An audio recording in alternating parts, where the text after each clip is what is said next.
You leave a normal conversation, and 10 minutes later, your brain starts acting like something went wrong. You replay your tone, you replay their face, you replay that one sentence you wish you said differently.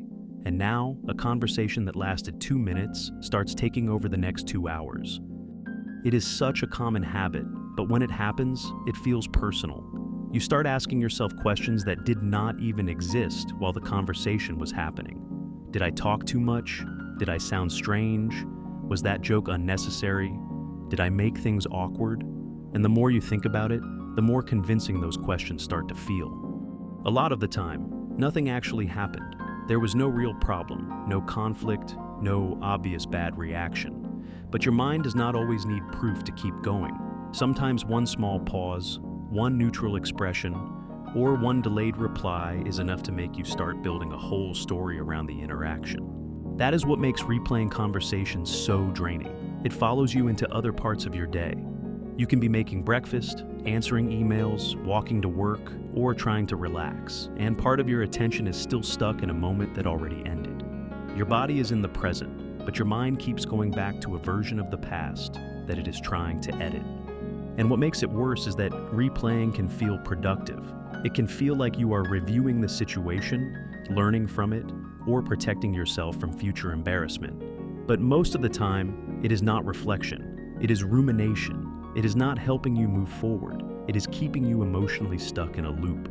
This happens a lot in ordinary everyday situations. A quick conversation with a coworker, a text you sent that sounded normal at the time, a comment you made in a group setting, a moment where you felt slightly off, slightly tired, slightly less smooth than you wanted to be. It does not have to be a big event. In fact, it is often the small things that your mind grips the hardest. Part of the reason this happens is because real conversations move fast. You do not get time to pause, review, and perfect every response. So later, when you are alone and everything is quiet, your mind starts doing what it could not do in the moment. It slows everything down and starts analyzing every detail. But the problem is, real life does not work in slow motion. Conversations are messy, human, and imperfect by nature. Most people are not expecting perfection from you. They are not studying your words with the same level of focus that you are. In fact, most people are usually thinking about themselves, their own tone, their own day, their own stress, and their own next task. The moment that feels huge to you may have barely registered to them at all. But when you are already stressed, tired, insecure, or mentally overloaded, replaying conversations gets stronger. Your mind becomes more sensitive to anything that might feel socially risky. You start scanning for signs that you were misunderstood, judged, ignored, or not liked enough. Not because those things definitely happened, but because your brain is trying to protect you from discomfort. That is an important thing to understand. Replaying conversations is often your mind trying to gain control after uncertainty. It wants closure. It wants reassurance. It wants to make sure you are socially safe. But instead of giving you peace, it often creates more doubt. Because there is no end point to overthinking. There is always one more sentence to examine and one more interpretation to test. And the strange part is that even when you know you are overthinking, it can still be hard to stop. You can tell yourself this is not a big deal, and part of you may agree, but another part keeps going back anyway. That is because habits like this are not always logical. They become automatic. Your mind learns that after social situations, it should start reviewing everything just in case. The first thing that helps is noticing the moment the replay starts, not after 20 minutes, right when it begins. Right when you catch yourself mentally returning to the conversation for the second or third time. That awareness matters because you cannot interrupt a pattern you do not notice. The earlier you catch it, the easier it becomes to stop feeding it. Then ask yourself something simple and honest. Is this useful reflection, or am I just hurting myself with repetition? That question creates space, because real reflection is specific and brief. It sounds like, next time I will explain that more clearly. Then it ends. Rumination does not end. It keeps circling the same moment without producing anything new. A practical way to handle this is to reduce the lesson into one sentence. If there is genuinely something to learn, write it down simply.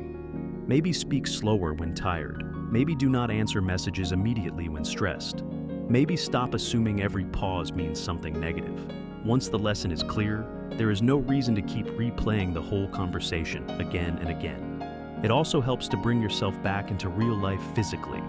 Stand up, walk, put your phone away, go outside for a few minutes, wash dishes, fold laundry, do something that reconnects your attention to the present. Overthinking gets stronger when your mind has empty space and no direction. Small physical action can break that cycle faster than more thinking ever will. Another useful reminder is this: awkward moments are not proof that something is wrong with you. Sometimes you are tired. Sometimes your wording is not perfect. Sometimes a conversation feels slightly off because you are human, not because you failed. A lot of social pressure comes from expecting yourself to sound calm, smart, and natural all the time. That is not realistic. Nobody does. Real connection is not built on flawless conversations. It is built on consistency, sincerity, and being real enough to keep showing up without needing every moment to be perfect. People usually remember how they feel around you far more than one sentence you slightly overanalyze later in private. So, the next time your mind starts replaying a conversation like it was some major life event, pause before you go too far. Remind yourself that not every moment needs to be reviewed, not every sentence needs a second trial, and not every social interaction deserves hours of your energy after it is already over. Sometimes the healthiest thing you can do is let the moment stay in the past, keep your dignity, and move on without asking your brain to squeeze certainty out of something small. Your peace matters more than perfect wording ever will.